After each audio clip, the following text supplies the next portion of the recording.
It's time to feel the rage. Welcome to Film Rage, where we talk movies in theater, streaming, and classic films as well. Directors and actors beware, as you cannot hide from the rage. My name is Bryce, and I'm part of the Film Rage crew, which also includes Jim.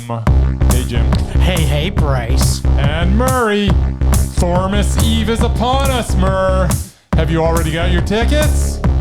Not yet. Will you be able to sleep tonight, or will you be too excited? No, I'm working, so I won't be sleeping. No! That's too bad. I know. I'm going to sleep like a baby. I know you will. Even though I'm going to be on my couch because my mother's in my bed, and that's the way it is sometimes. Things you gotta do for your parents. Indeed.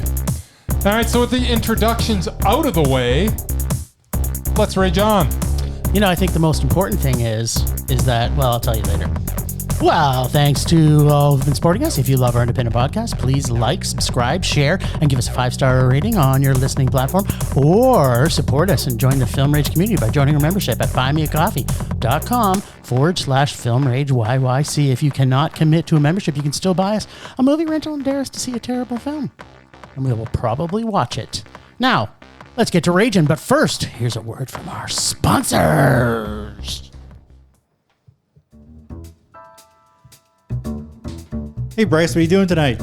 I'm going to my favorite cinema, Canyon Meadows Cinema, to see the best second-run movies at the best price. What? How inexpensive are they? Regular price is $5, $5. Regular price is $5. Makes me hope they also serve pizza. They do, plus a lot of other great food choices. Plus, I'm planning my office Christmas party there. They can host a plethora of options for any get-together. Gaming, movie, drag show. Drag show? Now I know where I'm planning my next party. Hey, maybe you think there's a Liam Neeson or a superhero movie planned? I hope not. But maybe there'll be a great independent documentary. Sure. Call CMC at 403-670-5444 to book a special event, or go online at canyonmeadowscinema.ca.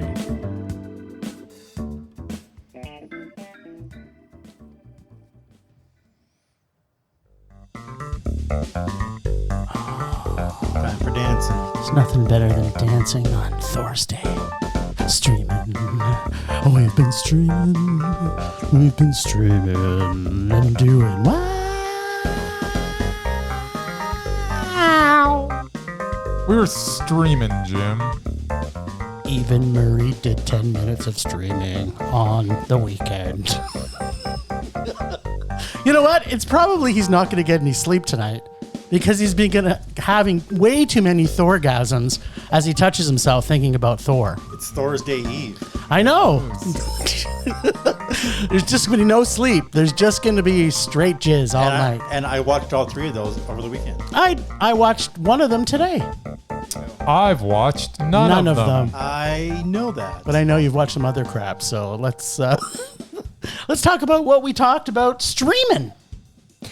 So we started with Flux Gourmet. Gourmand?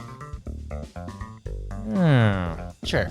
Flux Gourmet is a film about Flux Gourmet.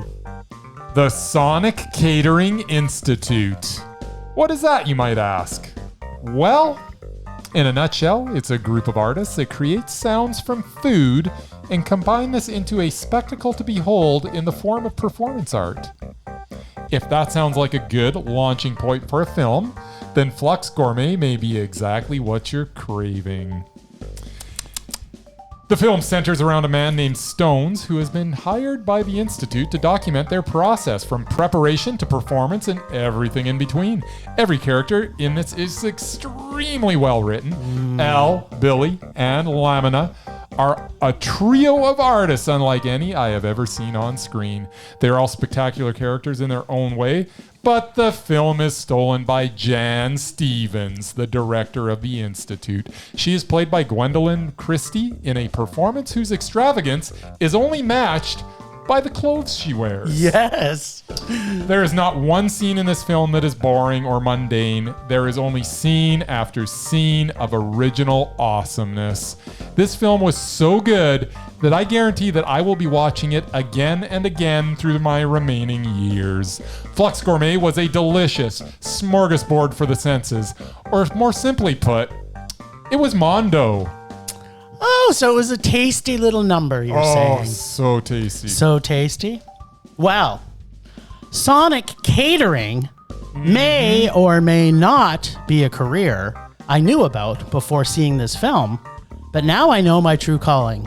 Bryce, Yes. can we create a studio in your new house when you finally get it, right beside the podcast studio and beside our band studio, where we can just, Flux Gourmet all day long? We'll definitely need some surfaces that are easily wiped down.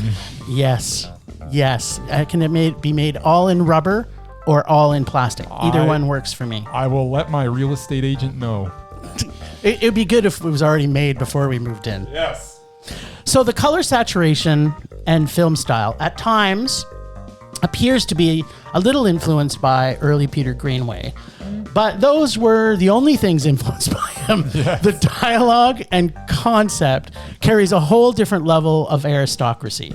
The characters are strong and unique and so well written, and everything they say, I'm hanging on every single word. I hear you. The higher thinking of artists will often come off as overly highbrow and snobby, but with Peter Strickland, he always portrays a level of offbeat and subtle humor that just washes over you, especially in this film. Yes. Where this year, Cronenberg took us on an art trip with body horror, Strickland does his art shock with food and sound and flatulence. There's a scene that exemplifies this where you feel you are at a blood orgy food rave using soup and guts and a blender and a sound mixer to a nude dance banging her head into a microphone, and I wish I could have dropped E and was at that party all night long. It was so awesome. The sound and music in this film was so incredible and amazingly planned and structured. So precise. Cronenberg and Strickland are the kind of directors that are taking the art of film to new levels and stretching our imagination and senses to places we didn't think we could go. But for me, I have been so deprived of creativity this last year that these films bring me hope again for the future of cinema. I just wished I had seen this in theaters. But instead, this weekend, or that last weekend, Yes. we had Minions 4 or 5 or 7. Whatever it I have was, no yeah. clue. This film is weird and wonderful and artistic, and it's Mondo. It is so Mondo. This film was made for me. Us. It was made for us. It was so, I had watched it once and then I went back and watched it again with the subtitles on because I didn't want to miss one word of dialogue. Yeah. That's how much I love the dialogue in this film. Yeah, no, and it's just so there good. there was the humor, like it's not like Oh, no. People who, if you're listening to me, the humor in this is so subversive and so dry. Like Yeah, it's it is bone dry. especially with the guy who's recording this. Yeah. Like him and his Stones. flatulence problem Yeah. is just the whole way through the movie. It's just like, okay, my mind is completely blown. As you say, it's a breath of fresh air. I mean, we've been watching so much stuff that's rinse and repeat, and then all of a sudden you get a film like this, and you're like, okay, cinema's not dead. Yeah, it literally gave me hope. It literally gave me hope. So yeah, people, if you like the weird, like Bryce and I, this is definitely a movie for you. I'm talking about The Verm from Cinema Recall. You will love this film. There you go. Murray, on the other hand, I'm thinking he's glad he didn't see this one. I'm sure I would have hated it. He would have absolutely hated everything except for the E-trip gasm that we took with the blender. That I think you might have liked that scene because she was nude. Maybe. Okay. Well, we also Doesn't mean it's a good thing. That's right. So we actually saw that on VOD because I don't think any streaming service was playing it in Canada. I don't think so. And the other one that we're now going to talk about from Murray's homeland was also on VOD. Yeah, The Innocents, as in TS, innocent. They're innocent. They are innocent children. Well, no, were they? They're not. Were they pretty innocent? I don't know. It says it's from Norway. They spoke Norwegian, but it's really a Danish film. But during the bright Nordic summer, a group of children reveal their dark and mysterious powers. The adults aren't looking. Basically, playtime takes a dangerous turn. Yes, it does. Indeed. So say the writers of IMDb. That's right. And we got to watch this together, me and Murray, in my home cinema. We did, yeah, and his 2,000-inch TV. It's almost as big as his is that like as a his prototype? Thoner. It is a prototype, but it's almost as big as Murray's Thoner right now. Yes. That was a weird album. Raging Thoner. Yeah. You know me, I love my Norwegian films. Yes. I haven't seen one yet that I didn't like. This is good. This one, not so much. What? Yeah, the CLFs were creepy as hell. Yeah. Yeah. And yeah, there were some pretty gruesome moments. There was. As much as someone like me who doesn't like cats, that was just a horrific scene, Yes, it was. which I'll never be able to forget. Yes. Yes. Yeah, they never really explain why these kids have No. Don't these need badass to. powers, and yeah, I originally I thought the little girl was the creepy one. Turns out she wasn't. There's someone creepier than her. Creepier than Yes. her. So much creepier. I don't know. It was sort of entertaining, but I didn't really get, thriller or, You didn't get any gripping drama out of it. There was no Really? Thoner for this No. movie, is what you're saying. No, it was okay. It was meh. It was just meh. Wow. Well, it's also in This is like the first Norwegian movie I think he hasn't just given a. Yeah, Straight he's up usually Mondo, gushes too. about them. That's yeah. right. He's usually on fire. Well, There's usually a gusher. I am planning on watching Worst Person in the World this weekend. There you go. Well, you will probably. I'm hoping you like it, but you won't like her. I don't think. What's the point? Isn't it? She's literally the worst person in the world, I think that's the point. other than the kid that's in this I'm movie. okay with that. What is? What say Yes, you, he's- Bryce? The Innocents is a film for adults that is about the exploits of 4 children. It is a story that asks, what if a child had the power to punish someone or even kill with just a thought? Would they act impulsively? Would they regret it afterwards? Or would they develop a taste for it? This is to say, at least a very, very frightening concept. You combine that concept with a character like Ben, played by Sam Ashram, with a calculating uneasiness, and you get a truly horrifying film. This is Psycho. Like many superhero stories, and make no mistake, this is a superhero story. Really? The film starts with the villain and the heroes as friends. Ben meets Ida, and a friendship develops. Soon, Ida's autistic sister Anna and another neighborhood kid, Aisha, are introduced as this innocent group of kids slowly starts to lose their innocence as they discover that they possess unnatural power. Slowly, the sinister ways that lie just under the surface of Ben start to show, and Ben goes from friend to supervillain. Dafoe. The other 3 must team together to stop the corrupt power that Ben possesses. This is a film for anyone that wants to watch a superhero movie that Mickey Mouse hasn't Disney-fied. It is one of the better ensemble child casts in recent memory, with all 4 of them giving stellar performances. It is a slow burner with a frightening, a truly frightening concept. Oh, totally. I mean, these are undeveloped minds Yeah. that have unlimited power. It is frightening. It's like Brightburn 2.0. Oh, with all 4. Yeah. So this concept is a style of superhero origin story that I have personally been waiting for. The Innocents was also Mondo. What the hell is happening right now? I love these 2 movies. The first 2 we've reviewed this You're week. welcome. Thank you, because You're so welcome. Neither of them were on my radar, so I do. I would have seen Flux Gourmet eventually. Oh yeah, of course. This one I would probably have not. I would have missed. So, Well, you're very I do welcome. thank you, Jim, because I loved both of them, and I truly love this movie. This is a horror movie, not just So, not save just a it. kid, but Save it. I want to talk more horrifying. about this. Okay, go ahead. But first, you know me.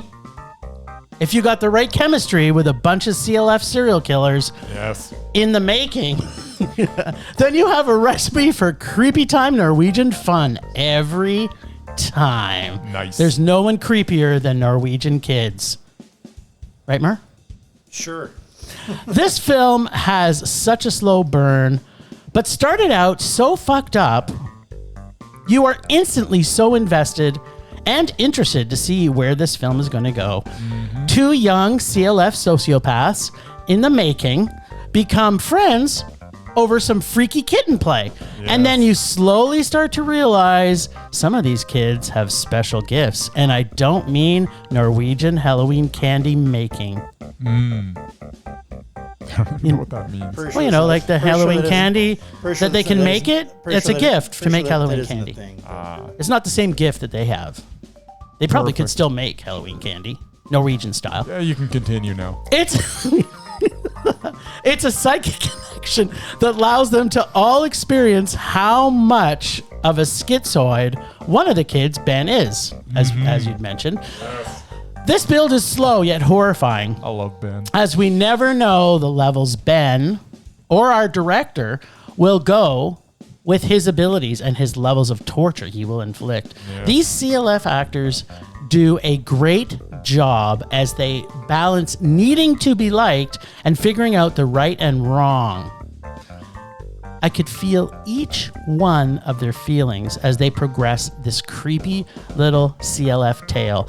All this with the help of a music score and sound effects that were so perfect. I thought were. Flux Gourmet was perfect. Yeah. And then there was like a lot of nothing. Yeah. And it was so perfectly done. Yeah. This film does not shy away from taking you to horrors you think may or may not ever happen. Nothing is held back in the levels of horror our director takes us on. And you find out soon that no one is safe inside our bubble of our four young friends. Mm-hmm. This film proves that CLFs can be truly horrific, and if they are truly as creepy as this, they can be mondo. And, almost word for word verbatim, all of it a superhero movie. It really was. Yeah, and if all superhero movies were this good again, this too could make superhero movies be a natural mondo.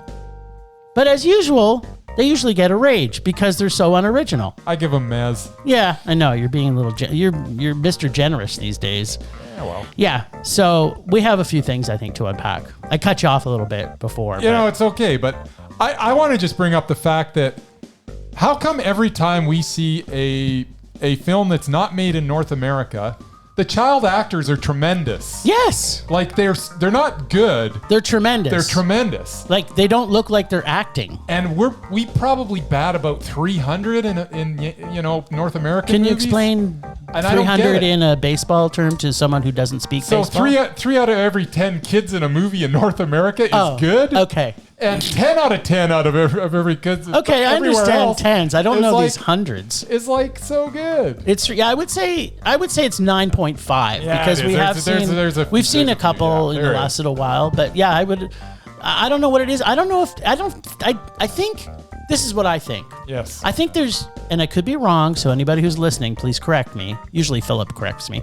But if in Europe and the rest of the world, I think they have different rules and laws about how much time a kid can actually act. Like I know in Britain, the time that kids can physically do acting, it's like half of what they can do in the US. So I wonder if the kids, like they don't get their nap time or they don't get, you know, mother's milk or whatever they need to make them happy. But, you know, whereas the kids, they have a chance to go and, you know. Because, man, this was for incredible kids. Incredible performance. And what a diverse cast, too. Yeah. Like you had a real diverse cast. Yeah, how cool was that? Yeah, I'm sorry, world. Please take note. Yeah, the Innocent's pretty diverse. Exactly, it couldn't be more diverse. Yeah, and it was just that's what we need. Yeah, we need more of this. We need what's on the screen to actually reflect what's going on in the world. Yeah, the kid in this. Yep. It to me this kind of had a build of the whole Malachi factor, as I say, from Children of the Corn. Because, except not Malachi, the other creepy kid that plays the corn master, whatever his name is. I always remember Malachi because it's the redheaded kid. But right. in Children of the Corn, the other kid that was even super creepy. Yeah. It's just like you see him, and it's just like, from moment one, you're kind of like, this guy's not right. I mean, right away you get to see the cat scene. So. Oh yeah, no, yeah, no, and the kid that played Ben, Sam Ashram. I hope he gets some more roles. Oh, he was totally. so good. Yeah. In this. I was just blown away. That scene with it when he's in the kitchen with his mother, and I won't spoil. Oh yeah. There, it's like, he's just so good. Oh yeah, we thought the cat scene was horrifying. Yeah. Yeah, people. This is another super slow burn. It's a must see, and it's truly horrifying. And I agree. I mean, it's the best superhero movie I've seen this year. It's the best superhero movie I've seen this year, and it's also the best horror movie I've seen this year. And also the best CLF movie. There we go. Creepy little fuckers are everywhere. It hit the trifecta. All right, so another movie that we got to see in cinemas, though. In cinema. Yeah, and the Murr didn't get to this, did you, Murr? Because you had too much work. Had to work. Murray's poor little body with all the work he's doing. Yeah. Although his bank account is very happy. Like all work and no play, Murray. More like my poor little car, but yeah, isn't there like there's a serial killer about that. Makes Murray a dull boy or something like Something that. like that. Sure. And then he axes things. Did you bring your axe with you, Murr? Give him the axe. no. So we got to see a movie called The Phantom of the Open, which I would have thought would have been a big draw for Murray because he likes things with the Phantom in the title. Yes. And where was it playing, Jim? Oh, it was playing at Murray's least favorite cinema. There you go. There you go. This film and our introduction to Maurice Flitcraft. I think he went by Morris. Morris? Yeah. Not Maurice, yeah. He's not French. Maurice Flitcraft reminded me so much of my boy Bryce. His technology prowess and his starting his golf career so late in life made me really feel like I was watching the future of my adorable little friend Bryce. You all know how much I hate sports movies and even more how I hate biopics and period pieces. But then I've never seen a sports period biopic with the mesmerizing Mark Rylance in. He's so good. Oh, with his acting and his producing role, I might add. But in addition to the mesmerizing Mark Rylance, Yes, we also got to see the Undoubted Sally Hawkins. we did. And a cast of characters so endearing you can't stop smiling the whole movie. Was this film predictable? Hell yes. Was it corny at times? Oh God, yes. So corny. And are these the type of movies that usually make me rage? 100% yes. But when you create characters so endearing and rich, and a story that has an underdog plot that gives hope to everyone who sees this, you can't help but melt a rage-filled heart. The music in the 70s period piece was awesome and fit every scene, and with damn perfect pacing that would drive you along like a long, perfect putt. You can't help but be happy. And when the story would start to get, sort of a little draggy, as biopics often do, they would throw in an adorable, cute comedy relief scene or a tender little moment. You couldn't help but smile, or in my case, laugh out loud through most of the film. As much as everything about this movie is normally everything I rage about, the fact I was bawling my eyes out in one of the scenes, the final scenes, it kind of sealed the deal. Mark Rylance is still mesmerizing, and I thought I may never say this in my life ever. But a movie that is a period piece, biopic, sports movie is Mondo. Wow. Yeah. I didn't know that it would make it to Mondo for you. Yeah, it's, you know what? I think a lot of, well, we'll talk a little bit later, but yeah, it was totally Mondo for me. I had a smile on my face the whole movie, and I cried. Like, nothing makes me cry. I didn't even cry when the kitten died in the Innocents. I had a smile too, but it wasn't as big a smile. I had some issues. Okay, well, I figured you might. I usually do. The Phantom of the Open is a film about social classes. It is an underdog story. It is a sports biopic. It's a family drama, and it's a comedy. It tells the story of Morris Flitcroft, played by Mark Rylance. So good. Who is a crane operator who was able to play in the British Open, even though he was by no means a professional golfer. He never played before. It is one of those stories that could never happen, but did. Yes. The film breezes along with a fairly bouncy 70s soundtrack. The film finds much of its heart in the relationship between Morris and his family, which includes the always brilliant Sally Hawkins as his wife. The comedy is mainly focused in the golf scenes. His epic round of golf is well documented, as he holds the record for the worst round in British Open history. A record that I reckon will never be broken. Morris's character was fairly well developed, with the exception of one major thing, and this bugged me. I just couldn't get over it. I really don't know why he was so obsessed with golf. I can't imagine that witnessing Tom Watson win the British Open in 1975 would cause the level of desire to compete in the Open that it seems to have. There must be more to that story. One other minor complaint is that while Sally Hawkins has some great scenes, she's relegated to the role of the supportive wife, with her character being criminally underdeveloped. I desire to know more about her, but perhaps that just speaks to how mesmerizing she is. It is amazing that this gentleman was able to enter many different tournaments under various aliases. This is a story that I cannot imagine happening in this day and age, but I'm glad Morris was able to pull this off in the 70s, as it made for one heck of an entertaining film. Because of the little minor problems I had, I couldn't get to Mondo. I just have to laugh at you, though, because those things in particular are things that you just have to imagine that somewhere else in his story. They only had an hour and a half to write this movie. But there's stuff that I thought they could have lost. I thought they got maybe a little too much whimsy in some places. Yeah, but that kind of took away from, it would kind of do a bit of a dip where it was starting to get draggy, and then they'd have to put in a little scene that probably didn't happen in real life. But I mean, I knew those points would bother you, but I kept thinking to myself, really, does it really matter? The overall of the film, the arc of it, what happened? It's like, can't you just use your, I know sometimes there's imagination in there. Mm-hmm. Because I've seen it. Yes.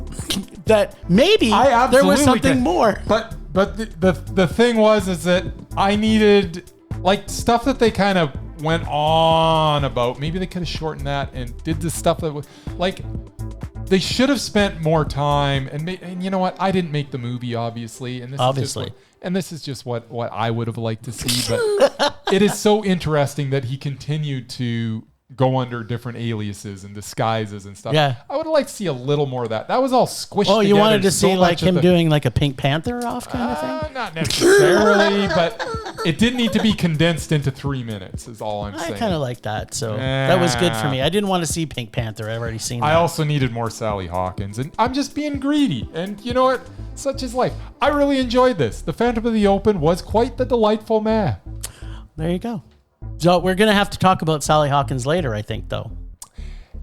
Yeah. The answer is yes, we do. Well, we have to talk about it, but blah, blah. Yeah, there you go.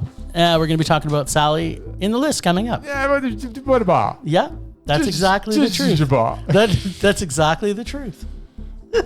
Ja. I don't want to.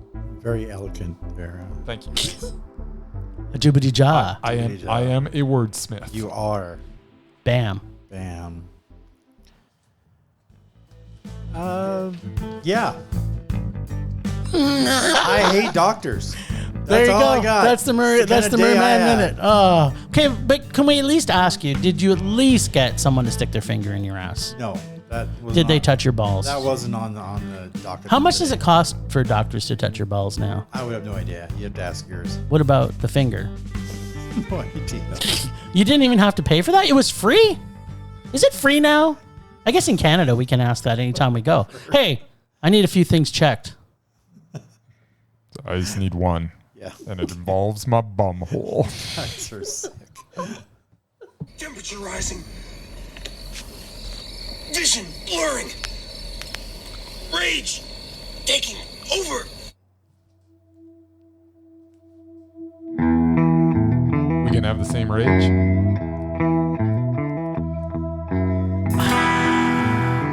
Is it to do with superhero movies? No. All right. Is it to do with I don't get enough bunghole when I go to the doctor? When we go to the doctor. We should go together. We should go together.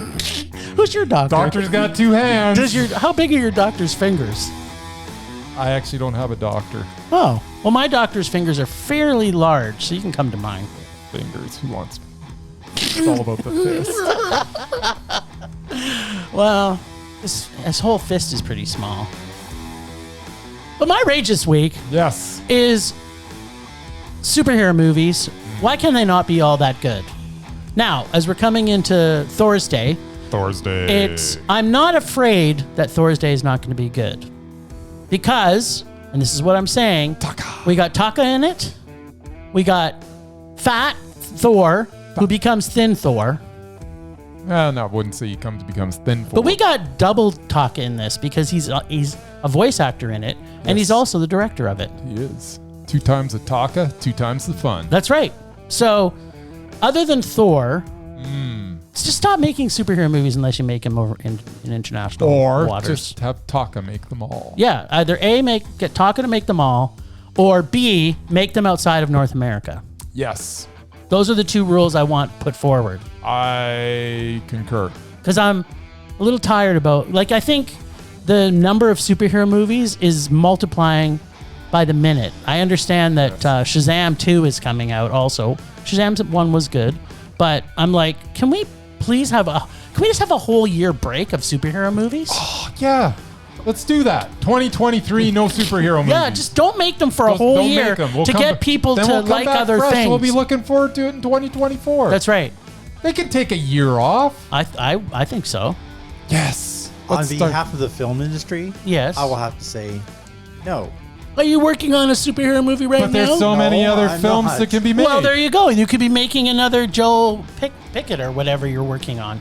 Yeah, Joe Pickett. 2, or make a second one. See, the problem Jolene Pickett. Your all logic is superhero movies make them money. Yeah, I know that. And I wish they didn't. And the Innocents and the Flux Gourmet do not make them Yeah, but they're good. Yeah, but they're good. Doesn't matter.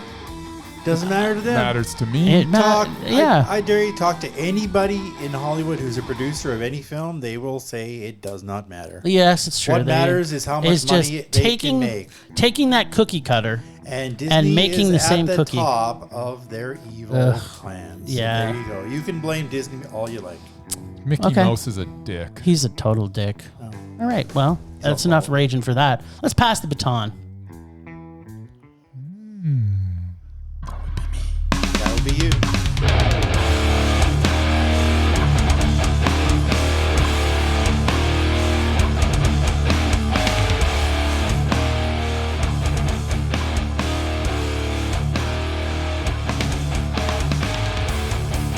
All right. My rage is I watched 2 amazing films this week, and they were both on VOD. I do not want to watch these on my television. I want to watch them in cinema. That is my rage. Flux Gourmet and The Innocents need to be seen on the big screen. My screen is big, but it's not big enough. I've seen your screen. It could be a little bigger.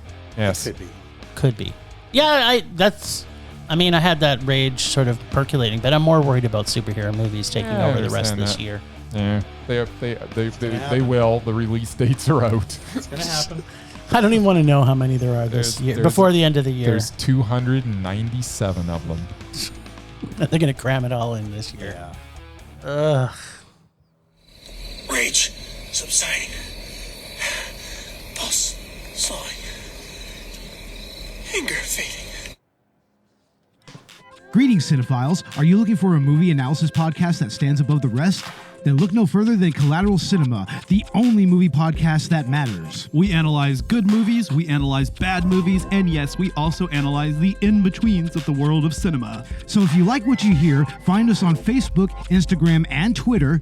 And listen to us on Apple Podcasts, Spotify, Google Podcasts, and wherever you get your podcasts. And yes, my friends, we are 420 friendly. So when you listen to us, smoke it if you've got it. Weed. I don't know what that means. Means weed, baby. All right, so we're going to talk a little bit later about Sally Hawkins. But right now, we're going to talk about our assignment, What was that? which was Mississippi Burning. Oh, I watched it. I believe course. our assignment is to watch movies there, Bryce. That's true. It's also that. Yeah, I did good.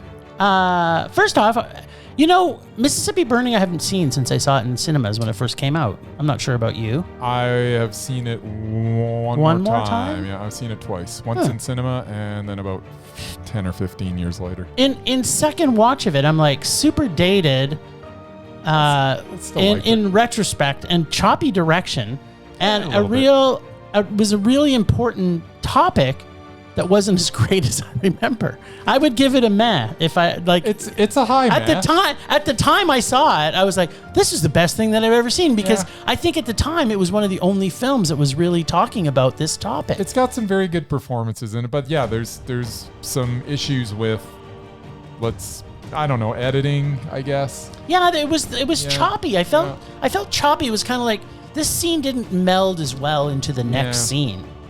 I can see that.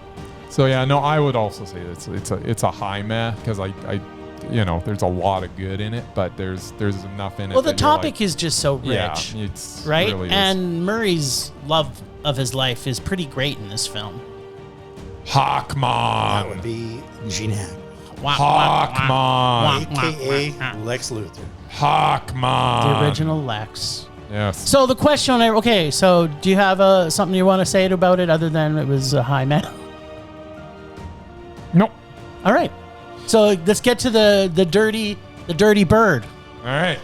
And I'm going to write it down. Okay. I'm just going to circle it. Oh, all right. Not because you stole my pen. Well, here's a pen. All right. And I've got it written. And release. There we go. Here's what I did. I watched the movie. And I compared the scenes that Willem Dafoe, nobody knows who he chose yet. Yeah. we both know. They didn't show me. But I'm going to tell you the process I used first. I looked at both Willem Dafoe and Frances McDormand, and I isolated the scenes that they had with Mr. Hackman. Yes.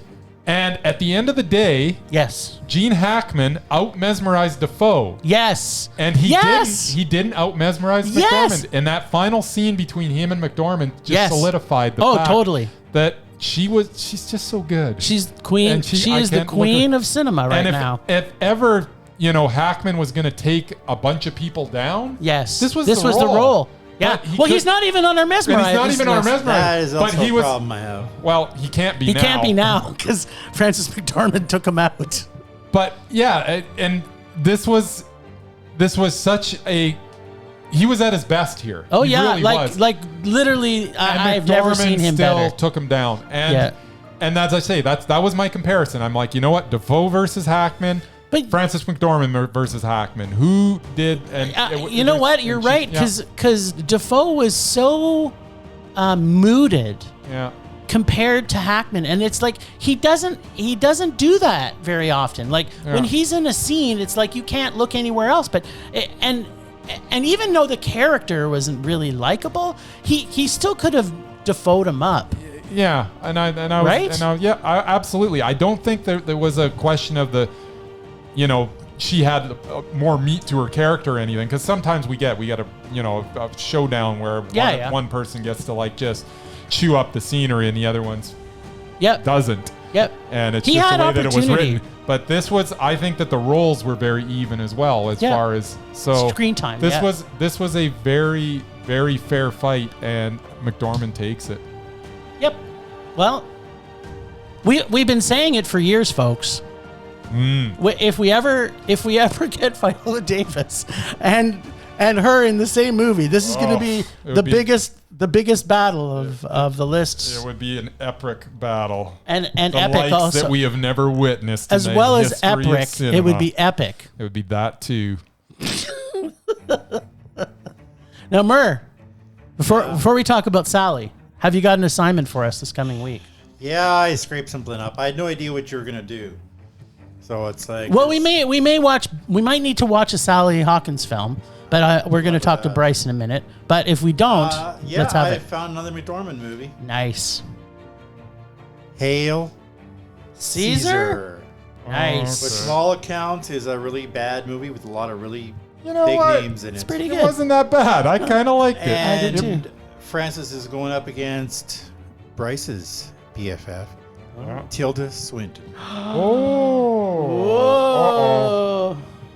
because apparently Clooney's not on our list either. So, Nope. or Josh Brolin. Nope. They could also go versus each other in a couple other movies. Oh, that's just the one I pulled up. Yeah. I'm actually glad you pulled this one because I don't think it's a fair fight in the Burn After Reading. Yeah. It's Well, no, Swinton's hardly in that. yeah, exactly. So she's not in it 5 minutes, so it wouldn't be a movie that would qualify. Yeah. I forget. But I think she's in this one a little bit more. What part she has in it, but yeah, that one was all Francis.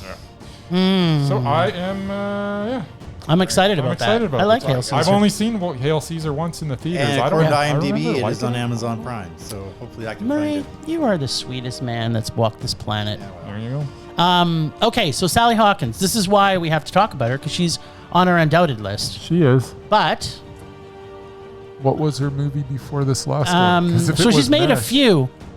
She's made Yeah. a few actually. So she kind of had put out a ton during the pandemic. Oh. But okay, the most important question that I have a couple. So Yeah. The Shape of Water, as we both know, was a Mondo. Absolutely. Now, here's a question. Paddington 2 is a mix with people and animation. Does it count? I think it counts. Okay, so have you seen it? I have. And? It's Mondo. I Okay. love that movie. Well, everybody talks about how great it is. I'm going to watch it at some point. Okay. It's so good. Godzilla King of Monsters. Mondo. Okay, I agree. Now, have you seen Eternal Beauty? It came out in 2019. I don't know. And have you seen, well, this is a TV movie, it doesn't count. And Spencer, you gave a meh to. That is a man. And then we don't have to watch any Sally Hawkins films because you just gave The Phantom of the Open a meh. So Sally Hawkins is no longer Undoubted. So what was the one before Phantom of the Open? Ben Spencer. Oh, well, she's not Undoubted anymore then. That's what I'm saying. Apparently. That's why I was wondering why that one the Phantom why of the one Open thing is Mondo. No, it wasn't. it was Mondo to me. It was very good, but I feel so bad. Yeah, because you're terrible. I'm a dick. Yeah. I just Okay, bounce. so- I just bounced one of my favorite actors ever. Off Okay, of the so Undoubted but list. to your point, It's the way is it she goes. mesmerizing? Well, well, the problem is Because if we put her on the mesmerized list, Mark Rylance took her off in that last movie. she. Right? Yes. Okay, well, there we go. She can't be mesmerizing, and she needs. By the way, so there's a movie she's out after A Phantom of the Open called A Boy Called Christmas, which sounds like it's going to be. Sounds like It sounds like it's going to be a range. Yeah, sounds like it, but you never know. You never know. It could be a meh. And Anyways, then it stars a bunch of good people. Just let's stop talking about her because I'm kind of bummed. Yeah, now. well, it's your fault because you should have liked that movie. She will more. now curse your name for the rest of her days. That she's going to say Bryce Hollingsworth. I hate him. She'll call him Bruce. Oh, Bruce Hollingsworth. All right. Oops. We're going to have a long intro here. Yeah, I'm kidding because I don't know if I'm ready either. All right.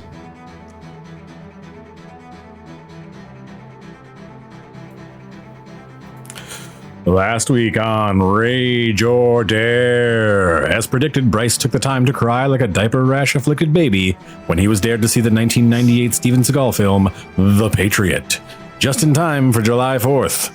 Unlike Bryce, this week Jim will take his rage session like a man and get his opportunity to Rage or Dare.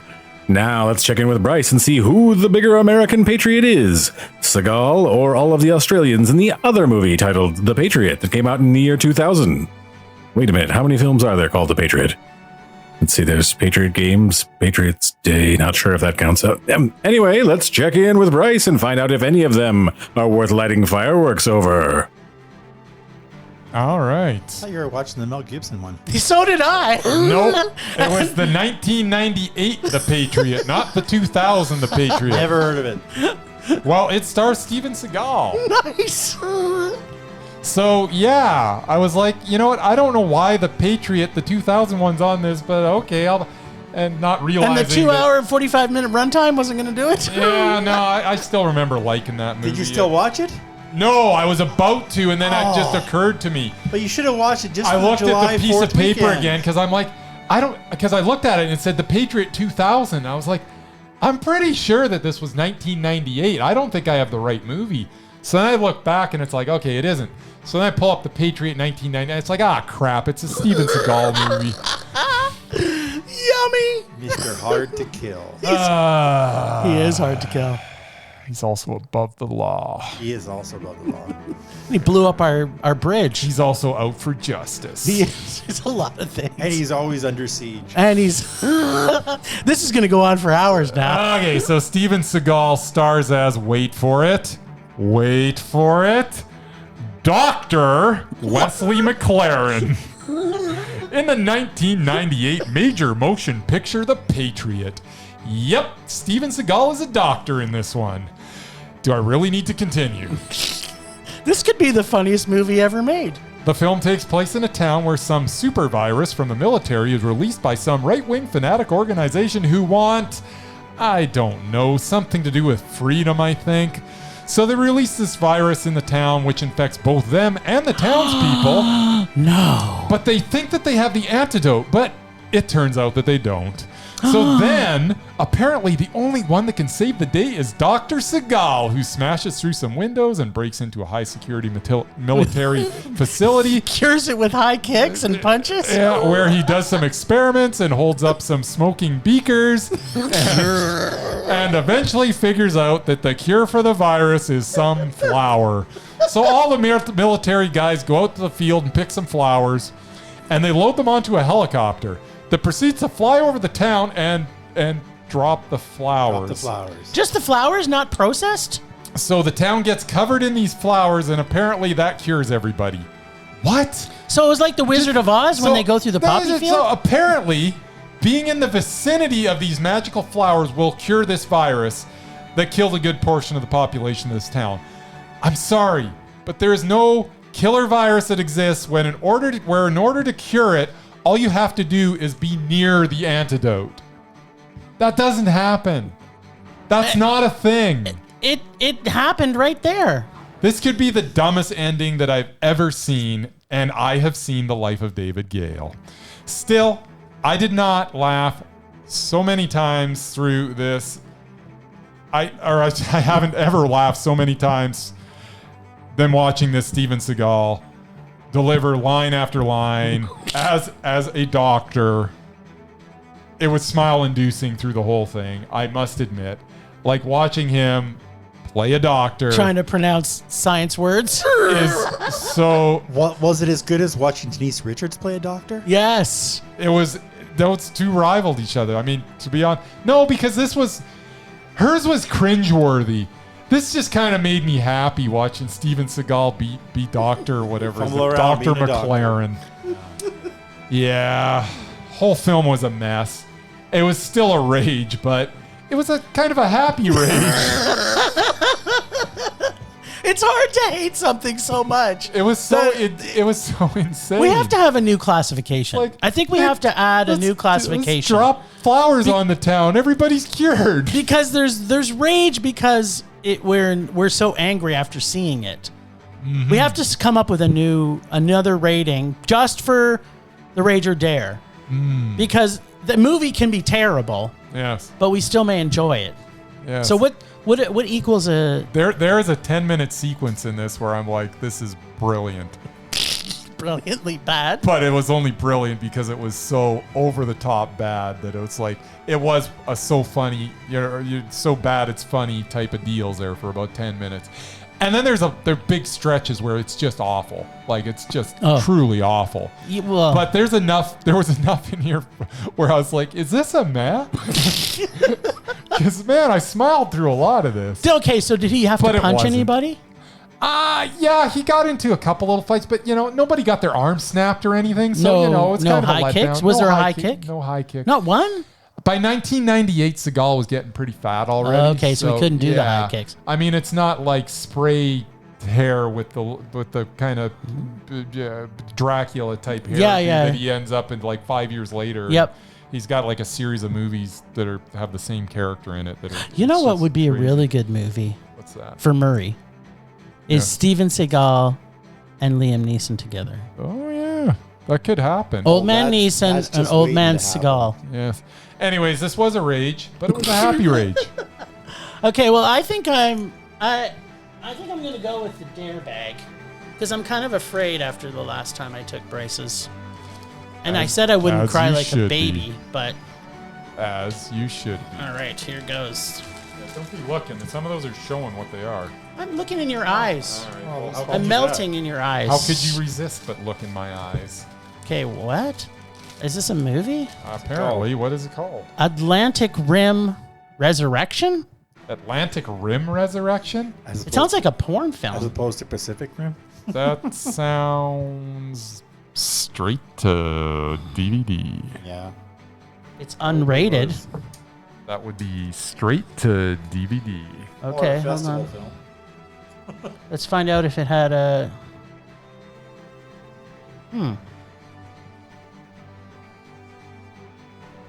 I see filming locations, technical.